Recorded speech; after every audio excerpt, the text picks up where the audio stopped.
एक ऐसी multi billion dollar industry की कल्पना करना मतलब थोड़ा मुश्किल लगता है ना, जहां कोई कंपनी करोड़ों रुपए लगाकर एक वर्ल्ड क्लास प्रोडक्ट बनाए, लेकिन उसे ये तय करने का कानूनी अधिकार ही न हो कि वो उसे बाजार में किस कीमत पर बेचेगी। बिल्कुल। मतलब आमतौर पर बिजनेस का एक सीधा उसूल होता है। आपने कच्चा माल लिया, बनाने का खर्चा जोड़ा, अपना मुनाफा रखा और एक एमआरपी तय कर दी। राइट। लेकिन जब बात भारतीय शराब उद्योग यानी इंडियन अल्कोबेव इंडस्ट्री की आती है ना, तो ये सीधा सा गणित एक बहुत ही उलझे हुए चक्रव्यूह में बदल जाता है। और यही इस इंडस्ट्री की सबसे दिलचस्प बात है। मतलब ये एक ऐसा बाजार है जहां बोतल के अंदर का जो विज्ञान है वो जितना कमाल का है, बोतल के बाहर का अर्थशास्त्र उससे भी ज्यादा जटिल है। एग्जैक्टली और आज की इस गहन चर्चा में हम इसी सफर को डिकोड करने वाले हैं। हमारे पास इसके लिए बहुत सी अहम रिसर्च है, जैसे अमृत, इंद्री और पॉल जॉन जैसे दुनिया भर में धूम मचाने वाले इंडियन सिंगल मॉल्ट ब्रांड्स की हिस्ट्री है। हाँ, और साथ ही अलाइड ब्लेंडर्स एंड डिस्टिलर्स और रेडिको खैतान जैसी जो दिग्गज कंपनियां हैं, उनकी डिटेल बिजनेस रिपोर्ट्स भी हैं। बिल्कुल। और सबसे खास बात, हमारे पास पवन ठाकुर द्वारा संकलित वो विस्तृत मैन्युफैक्चरिंग प्रक्रिया और ड्यूटी के आंकड़े भी हैं, जो असल में ये बताते हैं कि इस पूरी इंडस्ट्री का पहिया घूमता कैसे है। सही कहा। तो इस चर्चा का मकसद सिर्फ ये जानना नहीं है कि शराब बनती कैसे है, बल्कि ये समझना है कि उस लिक्विड के पीछे की साइंस क्या है, और सबसे इंपॉर्टेंट, सरकारी टैक्स का वो जाल कैसे काम करता है। राइट, तो चलिए बेसिक से शुरू करते हैं। इस बिजनेस मॉडल को समझने के लिए सबसे पहले हमें उस लिक्विड का डीएनए समझना होगा। अगर हम मार्केट देखें तो भारत में आईएमएफएल यानी इंडियन मेड फॉरेन लिकर का दबदबा सबसे ज्यादा है ना? बिल्कुल। वॉल्यूम के हिसाब से देखें तो ये करीब 36% है, लेकिन अगर आप वैल्यू या कमाई की बात करें तो ये पूरे बाजार का 72% हिस्सा घेर लेता है। बाप रे, 72%! हम्म। और इसमें भी मैंने पढ़ा है कि ब्राउन स्पिरिट्स, खासकर विस्की, सबसे आगे है। हाँ, विस्की 64% पर है। और पवन ठाकुर की जो रिपोर्ट्स हैं उनमें इस पूरी आईएमएफएल इंडस्ट्री का एक मुख्य आधार बताया गया है, जिसे हम ईएनए कहते हैं, यानी एक्स्ट्रा न्यूट्रल अल्कोहल। तो ये ईएनए बेसिकली होता क्या है? मतलब इसे न्यूट्रल क्यों कहते हैं? देखिए, ईएनए इस पूरी इंडस्ट्री की नींव है। विज्ञान के हिसाब से समझें तो ये 95% से भी ज्यादा शुद्धता वाला अल्कोहल होता है। अच्छा। इसे न्यूट्रल इसलिए कहते हैं क्योंकि भारी डिस्टिलेशन के जरिए इसमें से सारी अशुद्धियां, जिन्हें कंजीनस कहते हैं, उन्हें पूरी तरह निकाल दिया जाता है। मतलब जब गन्ने के शीरे या अनाज को फर्मेंट करते हैं तो जो स्मेल या टेस्ट आता है वो सब हटा देते हैं। एग्जैक्टली। मल्टी कॉलम डिस्टिलेशन में इसे इतनी बार उबाला जाता है कि आखिर में जो बचता है वो बस एक रंगहीन, गंधहीन और स्वादहीन स्पिरिट होता है। अरे वाह! तो क्या हम ईएनए को एक तरह से एक ब्लैंक कैनवस मान सकते हैं? बिल्कुल, एकदम सही एनालॉजी है। मतलब अगर इस ब्लैंक कैनवस में हम सस्ते रंग भरे, यानी सिर्फ आर्टिफिशियल फ्लेवर डालें, तो वो रॉयल साइन जैसी एकदम बजट वाली विस्की बन जाती है। हाँ, और इसीलिए ऐसी सस्ती विस्की पीने पर गले में वो तेज जलन महसूस होती है, क्योंकि उस न्यूट्रल अल्कोहल को बैलेंस करने के लिए कोई प्राकृतिक तत्व होता ही नहीं है। राइट। और बैगपाइपर जैसी इकोनॉमी विस्की भी इसी गन्ने के शीरे वाले ईएनए पर चलती है। लेकिन जैसे जैसे हम थोड़ी महंगे ब्रांड्स की तरफ जाते हैं तो क्या बदलता है? वहां ईएनए का सोर्स बदल जाता है। इकोनॉमी प्लस कैटेगरी में जैसे इंपीरियल ब्लू हो गई, इसमें शीरे की जगह अनाज से बने बेहतर क्वालिटी के ईएनए का इस्तेमाल शुरू हो जाता है। अच्छा, मतलब ग्रेन बेस्ड। वाह! क्योंकि अनाज के स्टार्च से बना अल्कोहल ज्यादा स्टेबल और स्मूथ होता है। और इंपीरियल ब्लू में थोड़ा सा असली स्कॉच मॉल्ट भी मिलाया जाता है। तो प्रीमियम इकोनॉमी में क्या होता है? जैसे आइकॉनिक व्हाइट का क्वालिटी एनालिसिस में काफी नाम है। वहां ब्लेंडिंग बहुत बारीक हो जाती है।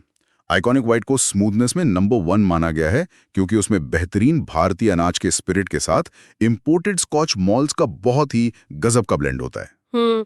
स्कॉच मॉल्ट्स यहाँ उस न्यूट्रल स्पिरिट में गहराई और रंग जोड़ता है। लेकिन वेट, एक बात बताइए जी।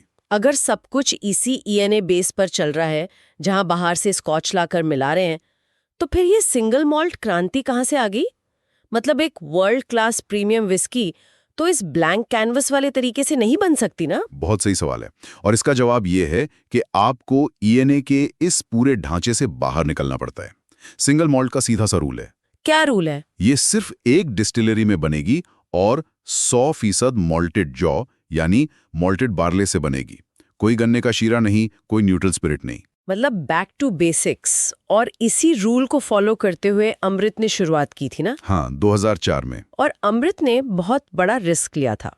उन्होंने अपनी पहली सिंगल मॉल्ट इंडिया में नहीं बल्कि सीधे ग्लासगो में लॉन्च की, ग्लासगो, यानी सीधे स्कॉटलैंड में, जहां विस्की का जन्म हुआ है, वहीं जाके इंडियन ब्रांड लॉन्च करना। बिल्कुल। और सबसे कमाल की बात यह है कि उन्होंने शीरे की बजाय लोकली उगाए गए जौ का इस्तेमाल किया। जब वहां ब्लाइंड टेस्टिंग हुई ना, तो एक्सपर्ट्स ने उसकी तुलना स्पाइसाइड मॉल्ट से कर दी। ये तो बहुत बड़ी बात है। लेकिन मैंने पढ़ा है कि यूरोप और हमारे यहाँ के जौ में काफी फर्क होता है। बहुत बड़ा फर्क है। स्कॉटलैंड या यूरोप में जो जौ इस्तेमाल होता है वो टू रो बार्ले होता है, मतलब उसके डंठल पर दानों की 2 कतारें होती हैं। अच्छा, दानों का साइज कैसा होता है? दाने बड़े होते हैं और उनमें स्टार्च बहुत ज्यादा होता है, तो यील्ड यानी शराब का प्रोडक्शन ज्यादा मिलता है। और भारत में जैसे पॉल जॉन और इंद्री जो यूज करते हैं, वो लोग 6 रो बार्ले यूज करते हैं। ये हिमालय की तलहटी से आता है। इसमें दानों की 6 कतारें होती हैं, दाने छोटे होते हैं और स्टार्च कम होता है। अगर स्टार्च कम है तो प्रोडक्शन भी कम होता होगा। एग्जैक्टली, यील्ड कम होती है, लेकिन, और ये सबसे बड़ा लेकिन है, छोटे दानों का मतलब है कि छिलके का हिस्सा ज्यादा है। ओहो, और छिलके में प्रोटीन और टैनिन ज्यादा होता है, राइट? बिल्कुल सही। प्रोटीन, टैनिन और फैटी एसिड्स। जब इस 6 रो बार्ले को डिस्टिल करते हैं तो जो स्पिरिट निकलता है वो बहुत ही गाढ़ा, भारी और ऑयली होता है। मतलब जो नुकसान यील्ड में हुआ वो फ्लेवर में कवर हो गया। 100%। ये 6 रो बार्ले उस स्पिरिट में एक ऐसा रोबस्ट कैरेक्टर डाल देता है जो यूरोपियन जॉ से मिल ही नहीं सकता। इंद्री की विस्की में जो गहरा टेस्ट है वो इसी का नतीजा है। और शायद इसीलिए इंद्री इतनी तेजी से बढ़ रही है। मतलब 1,70,000 केसेस का आंकड़ा पार करना और ग्लोबल बेस्ट इन शो जीतना, ये कोई छोटी बात तो है नहीं। बिल्कुल नहीं। लेकिन स्पिरिट बनने के बाद मैच्योरेशन भी तो होता है ना, उसे लकड़ी के बैरल्स में रखना। यहाँ पर मौसम कैसे काम करता है? यहाँ भारत का मौसम वो जादू करता है जिसने यूरोपियन नियमों को हिला दिया है। आपने एंजल्स शेयर के बारे में सुना है? हाँ, जब विस्की बैरल में सालों रखी जाती है तो जो लिक्विड उड़ जाता है, इवेपोरेट हो जाता है, उसी ही कहते हैं ना? सही कहा। अब सोचिए, स्कॉटलैंड के ठंडे मौसम में हर साल सिर्फ 2% इवेपोरेशन होता है। और भारत में? भारत की चिलचिलाती गर्मी में ये 11 से 12% है। वेट, 12%? ये तो बहुत ज्यादा है ना? इसके पीछे का फिजिक्स बहुत दिलचस्प है। ओक की लकड़ी पोरस होती है। हमारे यहाँ दिन की गर्मी में बैरल की लकड़ी फैलती है। अच्छा, तो फैलने से क्या होता है? फैलने से बैरल के अंदर एक वैक्यूम बनता है जो लिक्विड को लकड़ी की एकदम गहरी परतों में खींच लेता है। उन परतों में वैनिलिन और कैरेमल होते हैं। और रात में जब मौसम थोड़ा ठंडा होता है, तब लकड़ी सिकुड़ती है और वो उस स्पिरिट को वापस अंदर धकेल देती है। लेकिन इस बार स्पिरिट अपने साथ लकड़ी का सारा स्वाद और रंग लेकर आता है। ये तो मतलब स्लो कुकर की जगह प्रेशर कुकर में शानदार खाना बनाने जैसा हो गया। एकदम परफेक्ट एनालॉजी है। भारत में बैरल लगातार आक्रामक तरीके से सांस लेता है, इसीलिए यहाँ जो मैच्योरिटी 1 साल में आती है वो स्कॉटलैंड के 3 साल के बराबर है। ये तो कमाल है। मतलब 4-5 साल पुरानी इंडियन सिंगल मॉल्ट स्कॉटलैंड की 15 साल पुरानी विस्की को टक्कर दे सकती है। बिल्कुल दे सकती है। अगर ऐसा है तो पेपर पे देखें तो ये दुनिया का सबसे मुनाफे वाला बिजनेस होना चाहिए। बेहतरीन जौ, शानदार मौसम। लेकिन पवन ठाकुर द्वारा कलेक्ट किए गए ड्यूटी और टैक्स के आंकड़े तो कुछ और ही कहानी कहते हैं। हाँ, यहाँ से इस इंडस्ट्री का सबसे कड़वा सच शुरू होता है। ये सारा प्राकृतिक वरदान सरकारी नियमों और टैक्स के बोझ के नीचे दब जाता है। मतलब ये जीएसटी से बाहर है ना? बिल्कुल। शराब भारत में स्टेट सब्जेक्ट है, तो इंडिया एक सिंगल मार्केट नहीं है, ये 28 अलग अलग मार्केट्स हैं। हर राज्य की अपनी एक्साइज पॉलिसी है। तो टैक्स का रेट क्या रहता है? रिपोर्ट्स बताती हैं कि कंपनियों की कुल कमाई का 60% से ज्यादा हिस्सा सीधे स्टेट गवर्नमेंट को टैक्स के रूप में चला जाता है। 60%? तो अगर बनाने की कॉस्ट बढ़ जाए, जैसे जौ महंगा हो जाए, तो क्या कंपनी एमआरपी बढ़ा सकती है? बिल्कुल नहीं। एमआरपी तय करने का अधिकार सरकार के पास है। अगर कॉस्ट बढ़ भी जाए तो एमआरपी बढ़ाने की अर्जी पास होने में सालों लग जाते हैं। और तब तक नुकसान कंपनी खुद उठाती है। हाँ, उनका मार्जिन एकदम सिकुड़ जाता है। और सिर्फ मार्जिन की बात नहीं है, वर्किंग कैपिटल का बहुत बड़ा इशू है। जैसे वो तेलंगाना वाला केस जो रिपोर्ट्स में था। राइट। तेलंगाना में शराब कंपनियों के 4800 करोड़ रुपए सरकार के पास अटके हुए थे। बाप रे, अलाइड ब्लेंडर्स जैसी बड़ी कंपनी का भी तो 400 करोड़ फंसा हुआ था ना? हाँ। अब सोचिए, आपको लेबर को पैसा देना है, कच्चा माल लेना है, लेकिन आपका कैश सरकार के पास है, तो कंपनियों को महंगे लोन लेने पड़ते हैं और बचा खुचा मुनाफा ब्याज में चला जाता है। तो फिर राज्य सरकारें ऐसा करती क्यों है? क्योंकि उनके लिए अल्कोहल एक कैश काउ है। उन्हें फ्रीबीज या सोशल वेलफेयर के लिए पैसा चाहिए होता है, तो वो टैक्स बढ़ा देते हैं या पेमेंट रोक लेते हैं। मतलब एक तरफ मोदी जी ग्लोबल लीडर बना रहा है और दूसरी तरफ टैक्स दम घोट रहा है, तो ये कॉर्पोरेट सर्वाइव कैसे कर रहे हैं? इसके दो ही रास्ते हैं, कॉस्ट कटिंग और प्रीमियमाइजेशन। कॉस्ट कटिंग कैसे? क्वालिटी कम कर? नहीं, ऑपरेशंस को स्मार्ट बनाकर। जैसे अलाइड ब्लेंडर्स ने ऑफिसर्स चॉइस के लिए भारी कांच की बोतलों की जगह पीईटी यानी प्लास्टिक और टेट्रा पैक शुरू कर दिए। अच्छा, तो इससे लॉजिस्टिक्स और टूटने फूटने का खर्चा बच जाता होगा। बिल्कुल। और दूसरा बड़ा हथियार है बैकवर्ड इंटीग्रेशन, मतलब अपना ईएनए खुद बनाना शुरू कर दो। हाँ, रिपोर्ट्स में था कि खुद बनाने से अलाइड ब्लेंडर्स को प्रति लीटर 10 से 15 रुपए की बचत होती है। सोचिए, जो कंपनी करोड़ों लीटर स्पिरिट बनाती हो, उसके लिए 10 रुपए पर लीटर का मार्जिन बैलेंस शीट पर कितना बड़ा अंतर लाता है। लेकिन सिर्फ कॉस्ट बचा के तो ग्रो नहीं कर सकते ना, तो प्रीमियमाइजेशन कैसे काम कर रहा है? मिडिल क्लास अब बेहतर एक्सपीरियंस चाहता है, तो कंपनियां हाई मार्जिन वाले लग्जरी सेगमेंट में जा रही हैं। जैसे रेडिको खेतान का मैजिक मोमेंट्स वॉडका देख लीजिए। अरे हाँ, वो तो ग्लोबली 6 नंबर पर आ गया है ना। हाँ, और उन्होंने जामुन स्पाइसी मिंट जैसे एकदम नए इंडियन फ्लेवर्स उतारे हैं जो यूथ को बहुत पसंद आ रहे हैं। तो ये एक तरह का बारबेल स्ट्रैटेजी हो गया। हाँ। मतलब एक छोर पर आप ग्रामीण इलाकों के लिए टेट्रा पैक ला रहे हैं वॉल्यूम के लिए, और दूसरे छोर पर आप मेंशन हाउस ग्रैंडी या जोया जिन जैसे प्रीमियम प्रोडक्ट्स बना रहे हैं महंगे बार्स और ड्यूटी फ्री के लिए, जहां मार्जिन 60-70% होता है। बिल्कुल सटीक। दोनों एक्सट्रीम्स पर फोकस करना ही इस मार्केट में टिकने का इकलौता तरीका है। क्या बात है। तो अगर हम इस पूरी चर्चा को समेटें, सुनने वालों के लिए अब ये साफ हो जाना चाहिए कि ये इंडस्ट्री सिर्फ फर्मेंटेशन की कहानी नहीं है। बिल्कुल नहीं। ये बजट ईएनए बेस से लेकर हिमालय के 6 रो बार्ले की कहानी है। ये उस मौसम की कहानी है जो प्रेशर कुकर बनकर स्कॉटलैंड को चुनौती दे रहा है। और सबसे बढ़कर ये उन कॉर्पोरेट रणनीतियों की कहानी है जो सरकारी टैक्स के चक्रव्यूह से रास्ता निकालकर ग्लोबल ब्रांड्स खड़ा कर रही हैं। सही कहा। अब अगर आप किसी रिटेल शेल्फ पर बॉटल देखेंगे तो वो सिर्फ ड्रिंक नहीं बल्कि अर्थशास्त्र और थर्मोडायनेमिक्स का एक जीता जागता प्रमाण लगेगी। बिल्कुल। लेकिन अंत में मैं एक विचार छोड़कर जाना चाहती हूँ।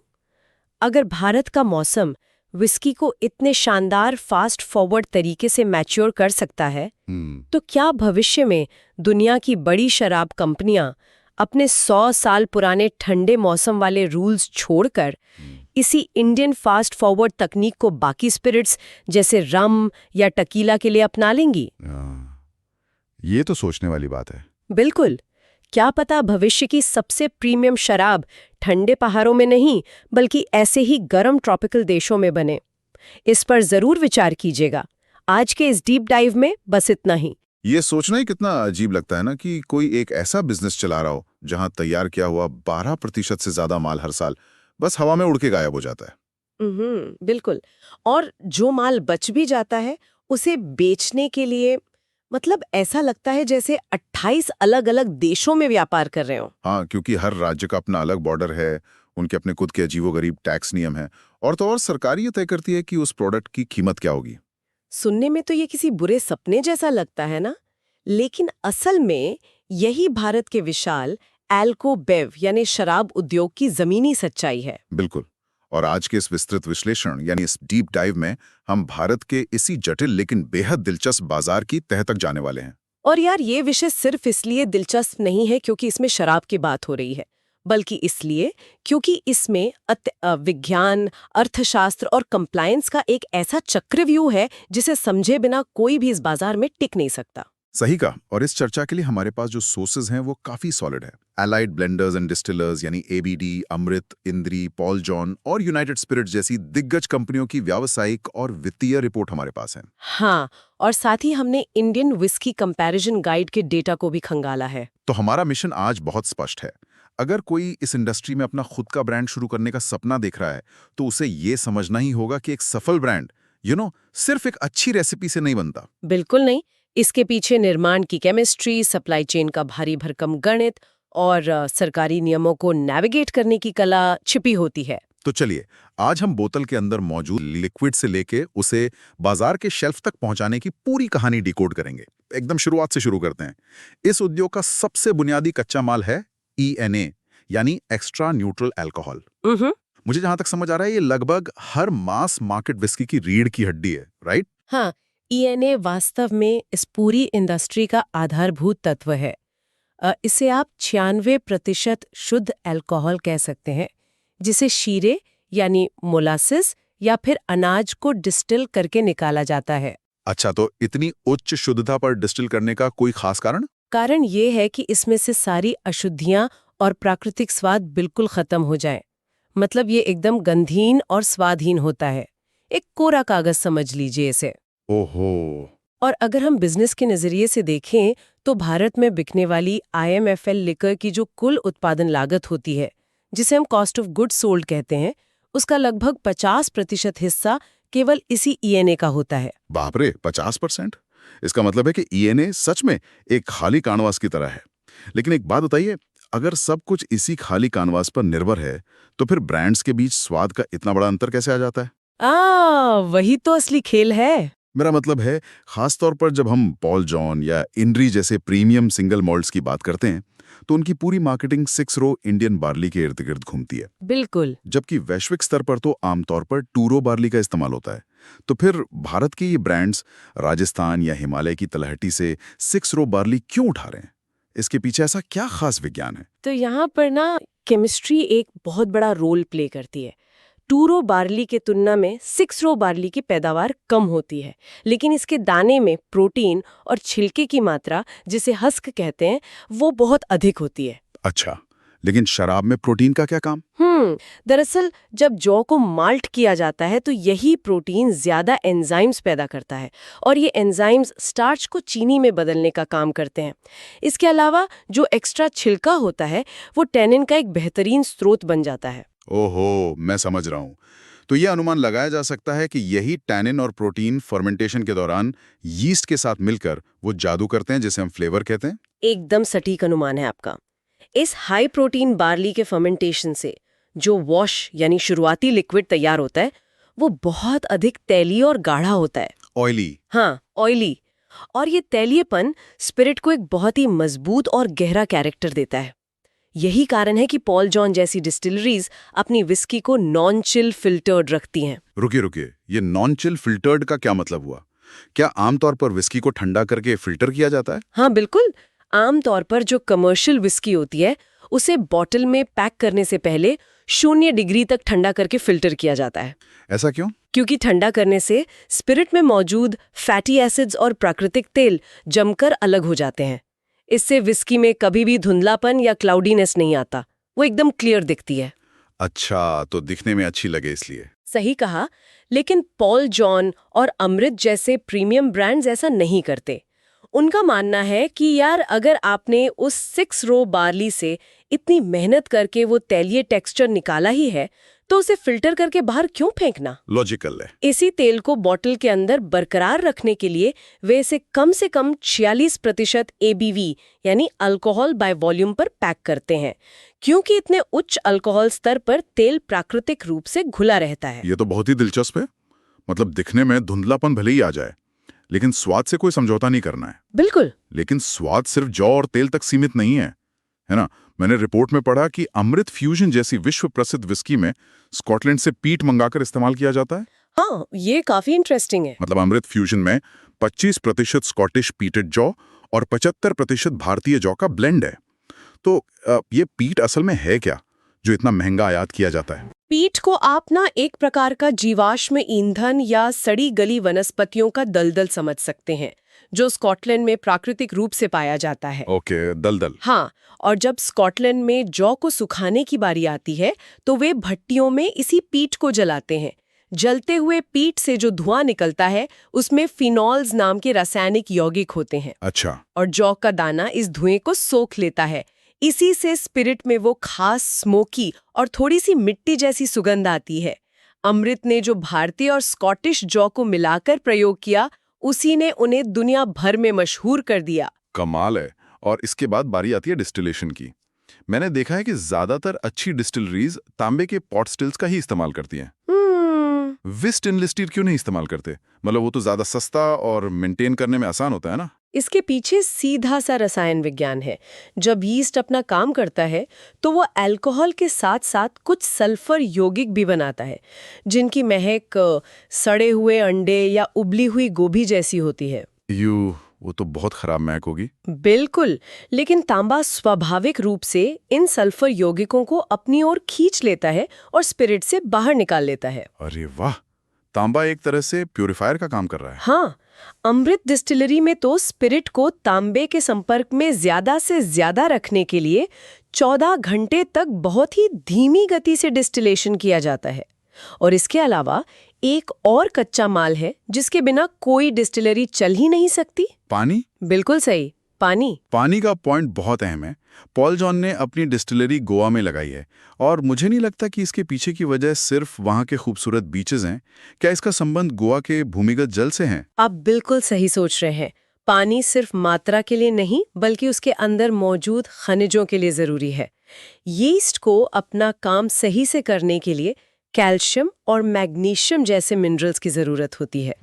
गोवा में जब बारिश का पानी और पश्चिमी घाटों से बहकर आने वाला पानी वहां की नम भूमि से प्राकृतिक रूप से छनकर जमीन के नीचे जाता है तो उसमें इन खनिजों का एक बहुत ही आदर्श संतुलन बन जाता है। क्या बात है, नेचर खुद फिल्टर कर रही है वो। हाँ, अमृत भी अपने पानी की शुद्धता को लेकर इतना सतर्क है कि वे 15 मील दूर एक कीटनाशक मुक्त कृषि क्षेत्र के कुएं से पानी ट्रकों में भर के लाते हैं। ये सब सुन के समझ आता है कि लिक्विड तैयार करने में कितना नियंत्रण और सटीकता चाहिए। बिल्कुल। लेकिन अब यहाँ कहानी में एक बहुत बड़ा मोड़ आता है।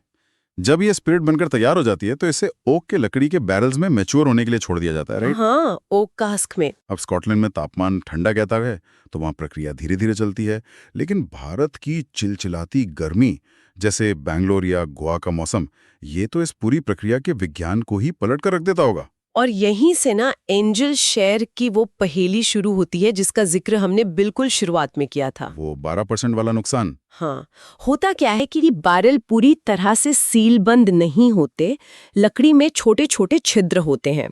स्कॉटलैंड के ठंडे मौसम में इन छिद्रों से हर साल केवल 2% शराब वाष्पीकृत होकर हवा में उड़ती है। बस 2%? हाँ, और इसे ही पारंपरिक रूप से फरिश्तों का हिस्सा या एंजल शेयर कहा जाता है।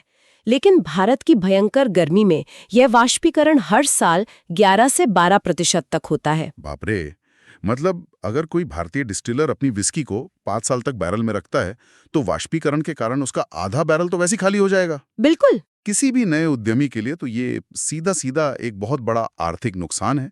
ये तो बिजनेस मॉडल को ही डुबा देने वाला गणित लगता है। सतह से देखने पर यह नुकसान लगता है जरूर, लेकिन वैज्ञानिक नजरिए से ये भारतीय माल्ट्स के लिए एक वरदान साबित हुआ है। वरदान? वो कैसे? देखिए, गर्मी के कारण लकड़ी के छिद्र ज्यादा फैलते हैं, जिससे शराब लकड़ी के बहुत गहराई तक जाती है और वहां से नेचुरल शुगर, वेनिलिन और टैनिन को बहुत तेजी से सोख कर बाहर लाती है। अच्छा, तो प्रोसेस फास्ट हो जाता है? बिल्कुल फास्ट हो जाता है। डेटा के अनुसार भारत में 1 साल की बैरल एजिंग स्कॉटलैंड के 3 साल के बराबर होती है। ओहो। जो कम्प्लेक्सिटी स्कॉच को हासिल करने में 12 साल लगते हैं, वो भारतीय माल्ट्स केवल 4 से 5 साल में हासिल कर लेते हैं। ये तो कमाल का प्राकृतिक हैक है। मतलब जो समय बच रहा है और जो स्वाद में गहराई आ रही है वो उस 12% वाष्पीकरण के नुकसान की पूरी भरपाई कर देती है। तो उन्होंने एक बहुत ही स्मार्ट फैसला लिया। उन्होंने अपनी बोतलों पर उम्र लिखी ही नहीं। अच्छा, नो एज स्टेटमेंट। मुझे लगता है इसके पीछे का मनोविज्ञान ये रहा होगा कि अगर विदेशी ग्राहक बोतल पर 4 साल लिखा देखेंगे तो वो इसे बहुत ही कच्ची और खराब शराब मान लेंगे। एकदम सही पकड़ा आपने। क्योंकि उन्हें स्कॉटलैंड के हिसाब से 12 या 18 साल देखने की आदत है। वे भारत के इस फास्ट फॉरवर्ड मैच्योरिटी वाले विज्ञान को समझ ही नहीं पाते। आपकी बात 16 आने सच है। और आज यही बिना उम्र वाली भारतीय सिंगल मॉल्ट्स दुनिया भर में कई मेडल्स जीत रही हैं। चलिए, सिंगल मॉल्ट्स की दुनिया तो बहुत ही रोमानी और आर्टिस्टिक लगती है, लेकिन थोड़ी वास्तविकता पर आते हैं। आम भारतीय मंगलवार की रात को 5,000 रुपए की सिंगल मॉल्ट की बोतल खोलकर तो नहीं बैठता। हाँ, वो तो है। भारत में असली वॉल्यूम, असली पैसा और असली प्रतिस्पर्धा मास मार्केट यानी आम जनता के बजट वाले सेगमेंट में है। और जब कोई ब्रांड सिर्फ 80 या 100 रुपए में एक बॉटल बेच रहा है तो वो इस तरह 14 घंटे डिस्टिलेशन और ओक बैरल्स का खर्चा तो नहीं उठा सकता। तो फिर ये मास मार्केट कैसे काम करता है? तो देखिए, मास मार्केट पूरी तरह से ब्लेंडिंग के विज्ञान या मैं कहूँ कि ब्लेंडिंग के इल्यूजन पर निर्भर करता है। हमारे पास जो इंडियन विस्की कंपैरिजन गाइड है वो इस सेगमेंट के कमर्शियल रहस्यों को बहुत ही स्पष्ट रूप से सामने लगती है। जब कंपनियां लाखों केस बेच रही होती हैं तो वे महंगे मार्ट्स नहीं बेच सकती। उनका बेस वही सस्ता ENA होता है और उसके ऊपर वे फ्लेवर की लेयरिंग करते हैं। हाँ, इस गाइड को देखकर ये लेयरिंग साफ समझ आती है। जैसे अल्ट्रा बजट श्रेणी में रॉयल साइन नाम का ब्रांड है जिसकी कीमत लगभग 70 से 85 रुपए है 90 ml के लिए। जी। इसमें मुख्य रूप से सिर्फ ENA और आर्टिफिशियल फ्लेवरिंग होती है। गाइड में इसे हार्शनेस यानी तीखेपन के मामले में 5 में से 5 की रेटिंग मिली है। मतलब इसमें सीधा अल्कोहल की गंध और जलन हावी रहती है। बिल्कुल, लेकिन जैसे ही आप थोड़े ऊपर इकोनॉमी प्लस या प्रीमियम इकोनॉमी की तरफ बढ़ते हैं तो ब्लेंडिंग का असली खेल शुरू होता है। इंपीरियल ब्लू इसका बेहतरीन उदाहरण है। अच्छा, उसमें क्या अलग होता है? ये सिर्फ ENA नहीं है, इसमें अनाज से बनी स्पिरिट के साथ स्कॉच माल्ट्स की कुछ बूंदें मिलाई जाती हैं। ये थोड़ा सा स्कॉच अपना ऐसा प्रभाव छोड़ता है कि वो ENA की उस कठोर जलन को मास्क कर देता है, छुपा देता है और एक बैलेंस बना देता है। गाइड में जिस एक ब्रांड ने मेरा सबसे ज्यादा ध्यान खींचा वो है आइकॉनिक व्हाइट। इसे प्रीमियम इकोनॉमी में रखा गया है और इसे स्मूथनेस में 4.5 की शानदार रेटिंग मिली है। इसमें स्कॉच मार्ट्स, इंडियन ग्रेन और बर्बन कास्क का प्रभाव बताया गया है। लेकिन मेरा यहाँ एक बहुत ही बुनियादी सवाल है। हाँ, पूछिए। भारत में शराब पर औसतन 60 से 70% तक टैक्स लगता है। तो जब उपभोक्ता दुकान पर 500 रुपए दे रहा है तो क्या वो वास्तव में इस बर्बन कास्क प्रभाव या बेहतरीन क्वालिटी के लिए पैसे दे रहा है या फिर वो बस सरकार का टैक्स भर रहा है? ये इस इंडस्ट्री की सबसे कड़वी और सबसे जरूरी सच्चाई है। उपभोक्ता की जेब से निकले पैसे का सबसे बड़ा हिस्सा सीधे टैक्स में चला जाता है। मतलब मार्जिन तो ना के बराबर होगा। बिल्कुल, ब्रांड्स के पास लाभ कमाने का जो मार्जिन है वो उस तरह की धार जितना पतला होता है। इतने कम मार्जिन में आप बहुत महंगे कच्चे माल का इस्तेमाल नहीं कर सकते। इसलिए कम बजट के अंदर रहकर भी बेहतरीन ब्लेंडिंग क्वालिटी देना ही एकमात्र ऐसा हथियार है जो एक ब्रांड को दूसरे से अलग खड़ा करता है। ओहो। आइकॉनिक व्हाइट की सफलता इसी बात में है कि उन्होंने कम लागत में स्कॉच और बर्बन के एस्टर्स को इतने सही अनुपात में ब्लेंड किया कि वो मुंह में जलन पैदा नहीं करता। इसी बात से मुझे रॉयल स्टैग की याद आ गई। 1995 में जब पर्नो रिकार्ड ने इसे लॉन्च किया था तो उन्होंने एक बहुत बड़ा दावा किया था कि वे इसमें किसी भी तरह के आर्टिफिशियल फ्लेवर का इस्तेमाल नहीं करेंगे। हाँ, बिल्कुल। ये सिर्फ ग्रेन स्पिरिट और स्कॉच माल्ट्स का ब्लेंड था और उसी क्वालिटी के दम पर 2011 में इसने बिक्री के मामले में एब्सोल्यूट वोडका जैसी ग्लोबल जायंट को भी पीछे छोड़ दिया था। और यही वजह है कि एक सुसंगत ब्लेंड मास्टर करना मास मार्केट में जीवन और मृत्यु का सवाल है। लेकिन यहाँ मैं बात जोड़ना चाहूंगी जो हर नए उद्यमी के लिए किसी चेतावनी से कम नहीं है। वो क्या? भारत में एक बेहतरीन और सस्ता ब्लेंड बना लेना कहानी का सिर्फ 10% है। बाकी का 90% संघर्ष उसे बाजार में बेचने का है। ओहो, और यहीं से वो 28 देशों वाला बुरे सपने का एलॉजी सच साबित होता है। क्योंकि शराब GST के दायरे में नहीं आता है ना, ये पूरी तरह से एक राज्य का विषय है। राज्य सरकारों को एक्साइज ड्यूटी के रूप में चला जाता है। 60%? हाँ, और हर राज्य के नियम इतने अलग हैं कि एक ही ब्रांड को अलग अलग राज्यों में अलग अलग प्रोडक्ट की तरह मैनेज करना पड़ता है। इस कंप्लायंस के खेल में सबसे खतरनाक चीज जो मुझे स्रोतों में दिखी वो है प्राइसिंग का नियंत्रण। मतलब सोचकर देखिए, एक उद्यमी के तौर पर कांच, अनाज, ENA और ट्रांसपोर्ट का खर्च पिछले 3 सालों में 2 गुना हो जाए। लेकिन कानूनन आप अपनी बोतल की कीमत 1 रुपया भी नहीं बढ़ा सकते। रिपोर्ट में स्पष्ट है कि केरल और तेलंगाना जैसे राज्यों में MRP में संशोधन होने में 3 से 4 साल तक का समय लग जाता है। ऐसे में तो किसी भी कंपनी का दिवाला निकल जाए, कोई बिजनेस इसमें कैसे टिक सकता है? तो देखिए, जब आप आगे से कीमत नहीं बढ़ा सकते तो मुनाफा बचाने का सिर्फ एक ही रास्ता बचता है और वो है अपनी सप्लाई चेन को पीछे से कंट्रोल करना। अच्छा। इसे बिजनेस की भाषा में बैकवर्ड इंटीग्रेशन कहते हैं। एलाइड ब्लेंडर्स एंड डिस्टिलर्स यानी ABD की रणनीति इसका सबसे सटीक उदाहरण है। हाँ, ABD का केस स्टडी बहुत ही शानदार है। चूंकि ईएनएफ आईएमएफएल की कुल लागत का 50% होता है, तो एबीडी ने मार्केट के उतार चढ़ाव पर निर्भर रहने के बजाय सीधे महाराष्ट्र में मीनाक्षी एग्रो इंडस्ट्रीज की पूरी डिस्टिलरी 75 करोड़ रुपए में खरीद ली, बिल्कुल। ताकि वे अपना ईएनए खुद बना सकें। और इसके पीछे का अर्थशास्त्र समझिए। बाहर से खरीदने की तुलना में खुद का ईएनए बनाने से प्रति लीटर लगभग 10 से 15 रुपए की सीधी बचत होती है। विस्की के एक केस में, जिसमें 9 लीटर होता है, लगभग 4 लीटर शुद्ध ईएनए लगता है। जब एबीडी ऑफिसर्स चॉइस जैसे ब्रांड के करोड़ों केस बेच रही है, तो प्रति लीटर ये छोटी सी लगने वाली बचत अंततः सैकड़ों करोड़ रुपए के मुनाफे में बदल जाती है। ये मार्जिन बचाने की सच में चरम सीमा है। और बात सिर्फ लिक्विड तक सीमित नहीं है, उन्होंने तो पैकेजिंग तक में भारी कटौती कर दी। हाँ, वो भी एक बड़ा फैक्टर है। कांच की बोतलें किसी भी ब्रांड की कुल लागत का लगभग 20 से 25% हिस्सा होती हैं। चूंकि कांच लगातार महंगा हो रहा है, एबीडी ने कई राज्यों में ऑफिसर्स चॉइस के लिए कांच की जगह पीईटी बोतलों और टेट्रा पैक का उपयोग शुरू कर दिया। बिल्कुल। रिपोर्ट के अनुसार आज ऑफिसर्स चॉइस का 80% वॉल्यूम पेट बॉटल्स में और 10% टेट्रा पैक में बिकता है। उन्होंने गत्ते के डिब्बे तक हटा दिए। और इससे ये स्पष्ट हो जाता है कि यूनाइटेड स्पिरिट्स, पर्नॉड रिकॉर्ड और एबीडी जैसी दिग्गज कंपनियां इस बाजार पर क्यों राज करती हैं। ये सिर्फ पैसे का खेल नहीं है, ये मैनेजमेंट बैंडविड्थ का खेल है। सही बात है। उनके पास इस राजनीतिक और नियामक भूल भुलैया को नेविगेट करने का दशकों का अनुभव है। उन्हें पता है कि हर राज्य का रूट टू मार्केट यानी वितरण का तरीका अलग है और उससे कैसे निपटना है। रूट टू मार्केट की बात करें तो ये सीधा आपके वर्किंग कैपिटल पर प्रहार करता है। तेलंगाना का ही उदाहरण देखिए। तेलंगाना एबीडी का सबसे बड़ा बाजार है, जहां से उनका 30% राजस्व आता है। लेकिन बीच में राज्य सरकार ने शराब कंपनियों का भुगतान ही रोक दिया। सरकार के पास कंपनियों के 4800 करोड़ रुपए बकाया थे, जिसमें से 400 करोड़ रुपए अकेले एबीडी के फंसे हुए थे। आपका पैसा बाजार में फंसा है तो आप नया कच्चा माल कैसे खरीदेंगे? ये एक बहुत बड़ी चुनौती है।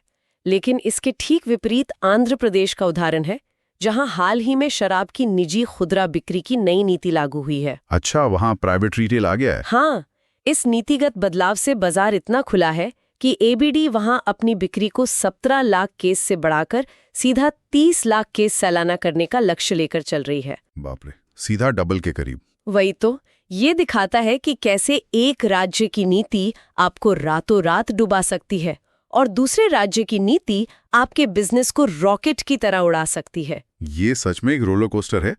लेकिन इन सब कड़े नियमों, भारी टैक्स और कम मार्जिन वाले मास मार्केट के इतने संघर्ष के बावजूद उद्योग में एक नई उम्मीद की किरण दिख रही है। अब फोकस मास मार्केट से हटकर प्रीमियमीकरण की ओर क्यों जा रहे हैं? इसके पीछे सीधा सा कारण है, उपभोक्ता का व्यवहार बदल रहा है। अच्छा। आज का युवा और पढ़ा लिखा वर्ग ज्यादा पीने के बजाय बेहतर पीने में विश्वास रखता है।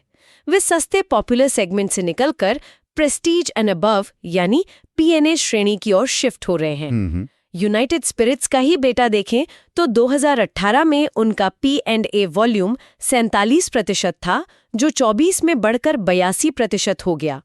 और कंपनियों के लिए ये इसलिए अच्छा है क्योंकि प्रीमियम उत्पादों में प्रॉफिट मार्जिन बहुत अधिक होता है। हाँ, इस हाई मार्जिन का सबसे बेहतरीन उदाहरण मुझे एबीडी की जोया जिन लगा। उन्होंने इसे बहुत ही सीमित बाजारों जैसे हरियाणा, महाराष्ट्र और गोवा में लॉन्च किया है। बिल्कुल। भारत में जिन का बाजार भले ही अभी छोटा हो, लेकिन जोया जिन का ग्रॉस मार्जिन 70% है। मास मार्केट में जहां मार्जिन बचाने के लिए टेट्रा पैक इस्तेमाल करने पड़ रहे हैं, वहां 70% मार्जिन एक सपने जैसा है। और ये प्रीमियम लहर सिर्फ घरेलू बाजार तक सीमित नहीं है ना। भारतीय ब्रांड्स अब वैश्विक स्तर पर अपनी पहचान बना रहे हैं। इंद्री सिंगल मॉल्ट की सफलता इसका सबसे बड़ा प्रमाण है। अरे हाँ, इंद्री तो बहुत चर्चा में है। 2021 में शुरू हुए इस ब्रांड ने 23 में विस्कीज ऑफ द वर्ल्ड प्रतियोगिता में बेस्ट इन शो का ग्लोबल खिताब जीता। आज इंद्री दुनिया की सबसे तेजी से बढ़ती सिंगल मॉल्ट बन गई है। ये भारतीय मैन्युफैक्चरिंग के लिए सच में गर्व की बात है। और भारत सरकार का भी लक्ष्य है कि अगले कुछ वर्षों में भारत से $1 बिलियन अमेरिकी डॉलर मूल्य की शराब का निर्यात किया जाए। बिल्कुल। भारतीय विस्की की मांग अब केवल विदेशों में बसे भारतीयों तक सीमित नहीं है, बल्कि पश्चिमी देशों के बड़े बड़े पारखी भी इसके स्मोकी और रोबस्ट फ्लेवर को सराह रहे हैं। तो अगर हम आज की इस पूरी चर्चा का सार निकालें तो ये एकदम स्पष्ट हो जाता है कि भारत का शराब उद्योग केवल फर्मेंटेशन और डिस्टिलेशन का विज्ञान नहीं है। 6 रो बार्ली के खेतों से लेकर तांबे के स्टिल्स में होने वाले केमिकल रिएक्शंस, एंजल शेयर की जादूगरी, बैकवर्ड इंटीग्रेशन का अर्थशास्त्र और 28 राज्यों के आबकारी विभागों के कूटनीतिक चक्रव्यूह, ये सब एक साथ मिलकर इस इंडस्ट्री को चलाते हैं। तो आज के इस विश्लेषण से किसी भी नए उद्यमी के लिए सबसे बड़ा सबक यही है कि अगर इस मैदान में उतरना है तो आपके पास सिर्फ एक बेहतरीन रेसिपी होना काफी नहीं है। आपको अपनी सप्लाई चेन को एक कमांडो की तरह कंट्रोल करना होगा और सरकारी नीतियों की भूल भुलैया के बीच अपना रास्ता निकालना आना चाहिए। मैं इससे पूरी तरह सहमत हूँ।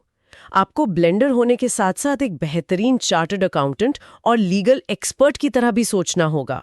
तो आज के इस गहराई से किए गए विश्लेषण में बस इतना ही। लेकिन ये डीप डाइव खत्म करने से पहले मैं चाहता हूं कि हम वापस उसी विज्ञान और मौसम के तालमेल पर जाएं जहां से हमने शुरुआत की थी। हमने बात की थी कि भारत की गर्मी में 12% शराब एंजल्स शेयर के रूप में हवा में उड़ जाती है। हाँ। अब ये सोचकर देखिए, जैसे जैसे जलवायु परिवर्तन के कारण भारत की गर्मी और भी चरम पर पहुंच रही है, तापमान लगातार बढ़ रहा है, तो क्या इसका सीधा असर उन बैरल्स के वाष्पीकरण पर नहीं पड़ेगा? ये तो बहुत गहरा सवाल है। यदि आने वाले सालों में ये दर 12% से बढ़कर 14 या 15% हो गई तो क्या होगा? क्या भारतीय सिंगल माल्ट्स का स्वाद और भी ज्यादा गहरा, तीव्र और टेक्सचर्ड हो जाएगा? या फिर वाष्पीकरण का यह भारी नुकसान डिस्टिलरीज को अपना पूरा का पूरा अर्थशास्त्र ही बदलने पर मजबूर कर देगा? इस सवाल पर सोचेगा जरूर। सुनने के लिए धन्यवाद।